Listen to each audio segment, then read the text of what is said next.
अब खबरें विस्तार से। बैंकों के निजीकरण के विरोध में बैंक कर्मियों ने प्रोटेस्ट डे मनाते हुए सड़कों पर प्रदर्शन किया। लीडरशिप जिंदाबाद जिंदाबाद जिंदाबाद। Congress for change. बंद करो बंद करो। बैंक के डिफॉल्टर्स को अरेस्ट करो। अरेस्ट करो अरेस्ट करो। बैंक के डिफॉल्टर्स को अरेस्ट करो। अरेस्ट करो अरेस्ट करो। बैंक के डिफॉल्टर्स को अरेस्ट करो। अरेस्ट करो अरेस्ट करो। बैंक के डिफॉल्टर्स का नाम उजागर करो।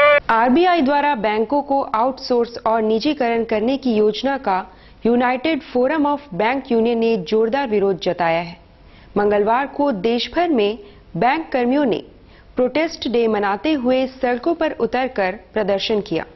निर्णय वापस नहीं लिए जाने की सूरत में अनिश्चितकालीन हड़ताल की चेतावनी भी दी गई। बस मना रहे हैं क्योंकि बैंक आरबीआई का डिप्टी गवर्नर और गवर्नर ने एक बयान दिया कि बैंक का निजीकरण होगा। इस निजीकरण का विरोध पे हम लोग सरकार से जवाब चाह रहे हैं कि निजीकरण हो रहा कि नहीं हो रहा। इसी का विरोध कर रहे हैं हम लोग। का पुरजोर हम लोग विरोध कर रहे हैं और पूरी तरह से बैंक के कार्यकाल को प्राइवेट आउटसोर्सिंग के हाथ में देने की बातचीत चल रही है। हम लोग पूरे 10 लाख बैंक कर्मचारी और हमारे सभी कंस्टिट्यूएंट इनका भरपूर विरोध करते हैं। अगर सरकार इस तरह के काम करती रही तो आने वाले दिनों में हम लोग को अगर हड़ताल में भी जाना पड़े तो हम लोग इससे पीछे नहीं हटेंगे। मानगो क्षेत्र में व्याप्त समस्याओं को लेकर इंटक द्वारा एमएनएसी कार्यालय के बाहर जोरदार प्रदर्शन किया गया।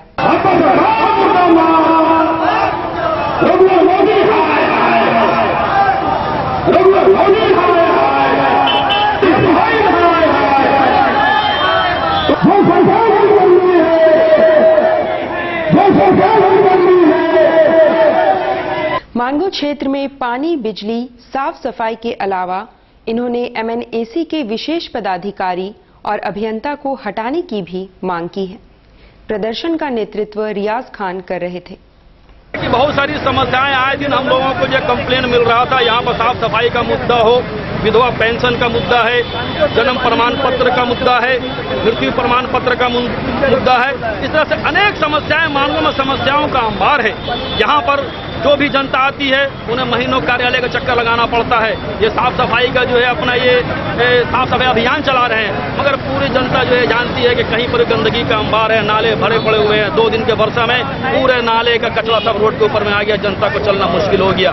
तो आज हम इन सारी मुद्दा को लेते हुए 18 सूत्री मांगों को लेकर के इनके समक्ष कार्यालय के समक्ष में चेतावनी देने आया हूँ कि अगर समय रहते आप चेत गए तो सही है, वरना आप जैसे भ्रष्ट ऑफिसर को मांगों में रहने का कोई अधिकार नहीं है। 1 जुलाई से पूरे देश भर में जीएसटी लागू हो जाएगी।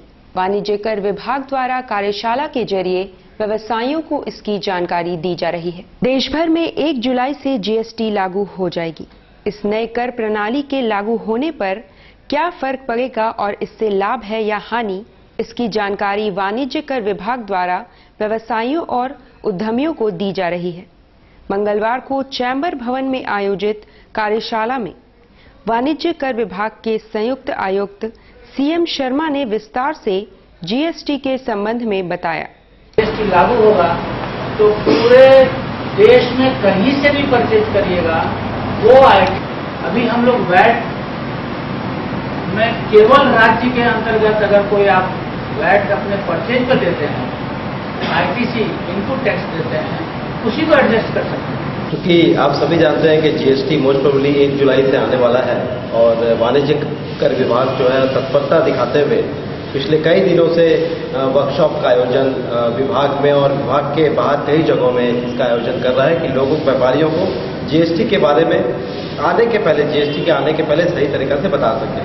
आज का जो वर्कशॉप है खासकर सीमुख चैम्बर ऑफ कॉमर्स के सदस्यों के लिए आयोजित किया गया है और यहाँ पर स्पीकर के तौर पे मुख्य रूप से CL Sharma, deputy commissioner urban circle, Shri Pradeep Kumar, deputy commissioner Jamshedpur circle और श्री संजय गुप्ता असिस्टेंट कमिश्नर हैं अर्बन सर्कल में, वो यहाँ पर एज ए स्पीकर यहाँ मौजूद रहेंगे। और डिफरेंट सब्जेक्ट्स इन्होंने लिया है जीएसटी में, जैसे जॉब वर्क जीएसटी में किस तरह से अफेक्ट करने वाला है, इनपुट टैक्स क्रेडिट किस तरह से मिलेगा।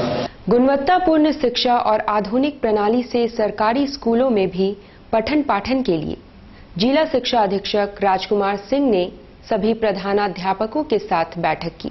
सरकारी स्कूलों में भी निजी स्कूलों की तर्ज पर गुणवत्तापूर्ण शिक्षा के लिए विभाग ने कमर कस लिया है।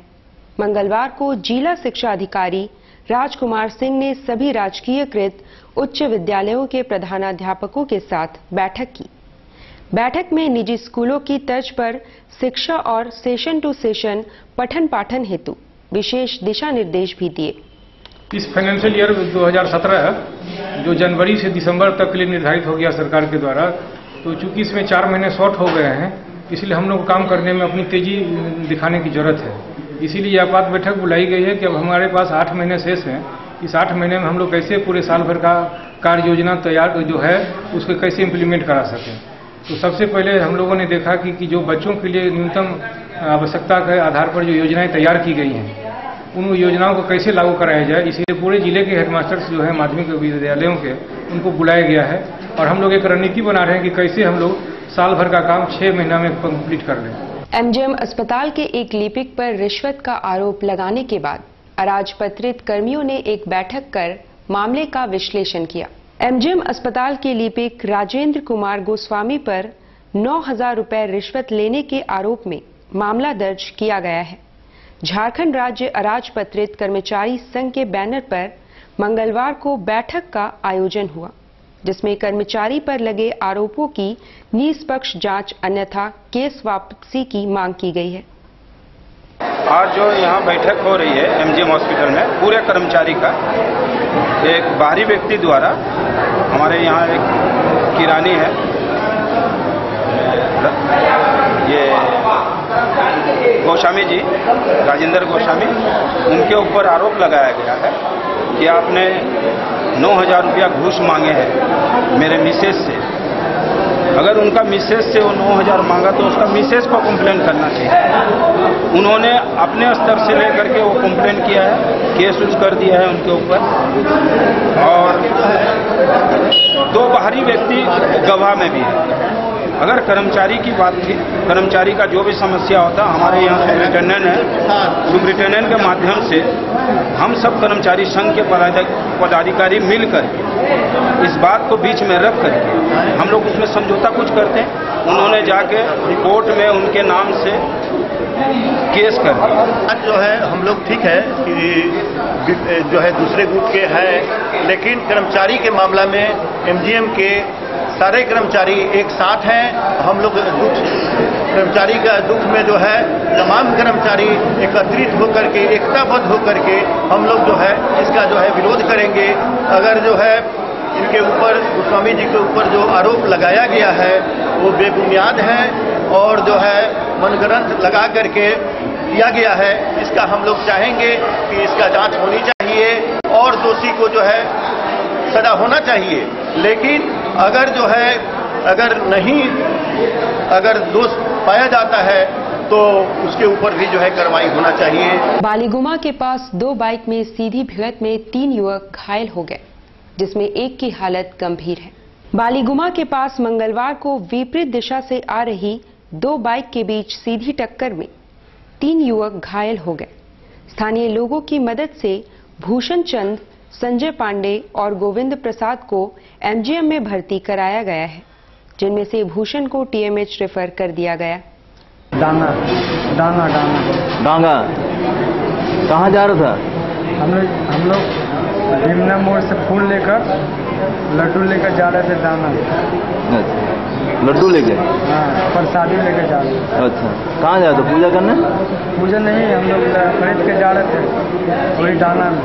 तो हम लोग को जो बाएं से जो गाड़ी आया ना, हम लोग सीधे जा रहे थे, बाएं से जो गाड़ी है आगे जाकर हम लोग को चाप दिया है, तो हम जाकर दाहिना में चला गया तो हमको ऐसा मार